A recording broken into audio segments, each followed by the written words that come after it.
Right, so day one of brewing. I'm just now getting my pot of water up to temperature. As you can see there, almost up to 170. I'm gonna start steeping my grains. All right, so grains are looking pretty good. Hopefully you can see that pretty well. It's focusing maybe. Um, they're, I don't know. It's got a interesting smell to it. It smells kind of like granola a little bit. I mean, I know that it's just grain, but still, it has kind of like a chocolatey smell to it. So I'm gonna be tying a knot in the steeping bag. I'm gonna put it in the water as soon as it gets up to temperature, which it is just getting to temperature right now. I'm gonna steep it for 20 minutes and get back to you guys. All right, steeping process. I'm gonna put it into the water and dip it like a tea bag. Oh, you can already see all that color. Wow. I cannot believe that just happened.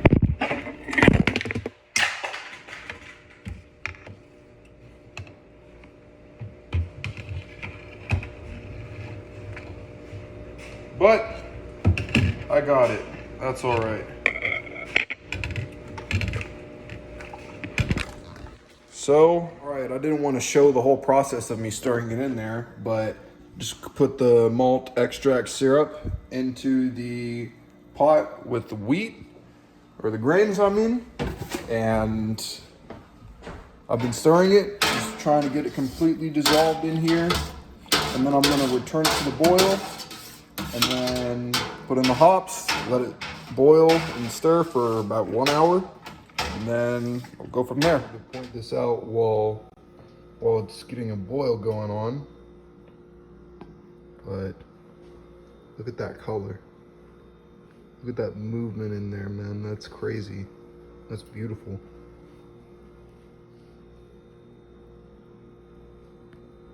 All right, so my water is up to above 200 degrees. About to put in my hops. Got a really bitter smell to them, really interesting smell.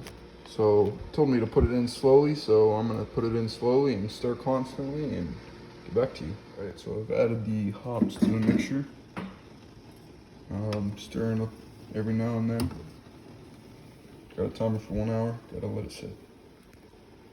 All right, so we are a couple days later. I forgot to video the last step on the brew process, which was cooling the wort.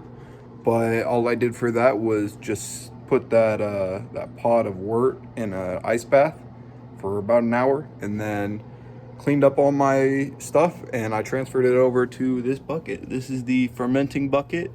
I've got it set up here in my closet.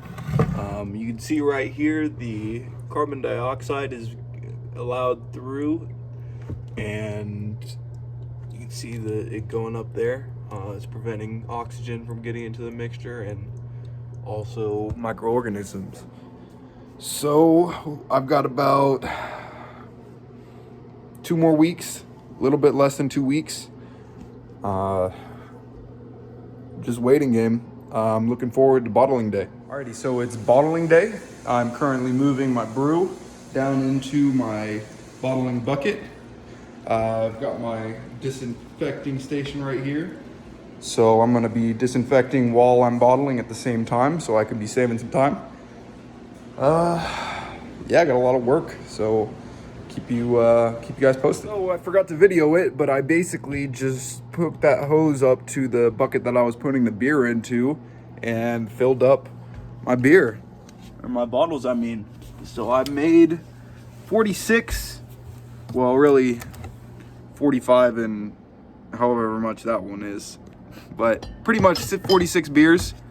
Yeah, I'm really excited about them. I like the way that they look with these red caps.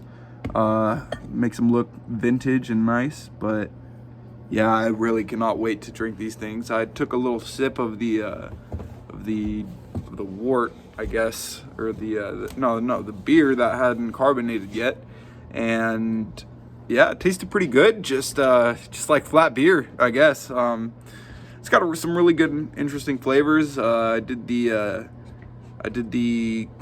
calculations and determined that it is going to be about 4.6% alcohol. Yeah, I'm really excited.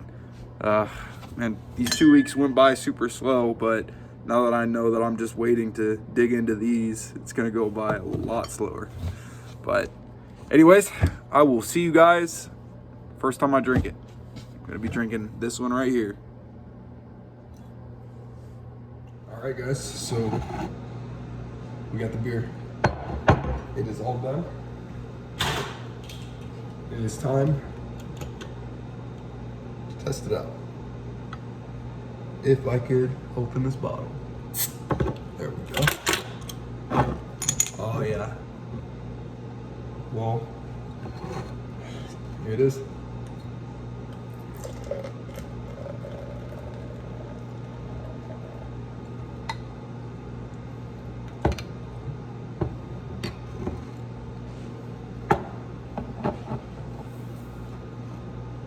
That is freaking beautiful. I don't know if you guys can see it from the bubbles, but they're kind of like folding inwards on it. It's very hard to explain.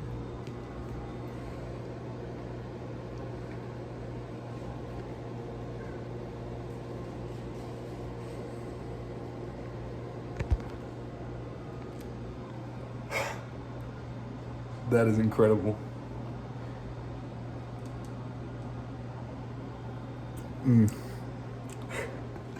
All right, so I have brewed my first beer.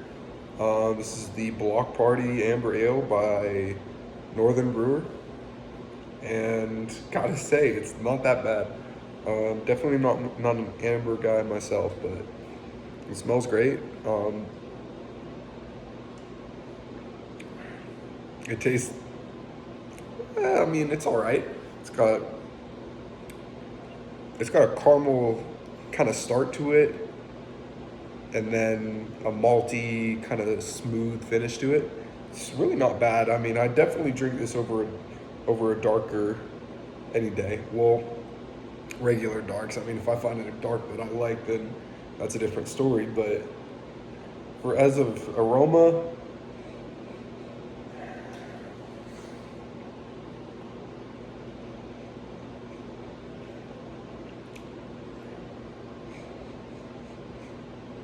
kind of I don't know, like a bready kind of honey. It's very,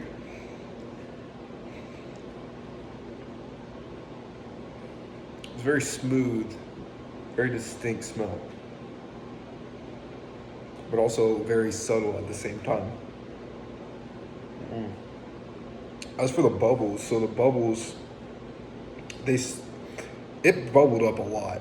Okay, so when I poured it in, the liquid was down to here, and the bubbles had already like filled up the entire glass. And there's only this much liquid. I mean, of course, it evened out, and I definitely had to pour more in there, but it was still a lot of bubbles. And the bubbles seem to stay on, kind of like on top. Like every time I take a sip, it's like it kind of just stays on its own island. You can kind of see that there. But still, very good. I'm looking forward to, I'm probably going to go in here and order my next kit right now from Northern Brewer. Or we'll probably go through another set just to make sure that I got all the basics down and all that good stuff. But yeah, I'm looking forward to starting my next brew.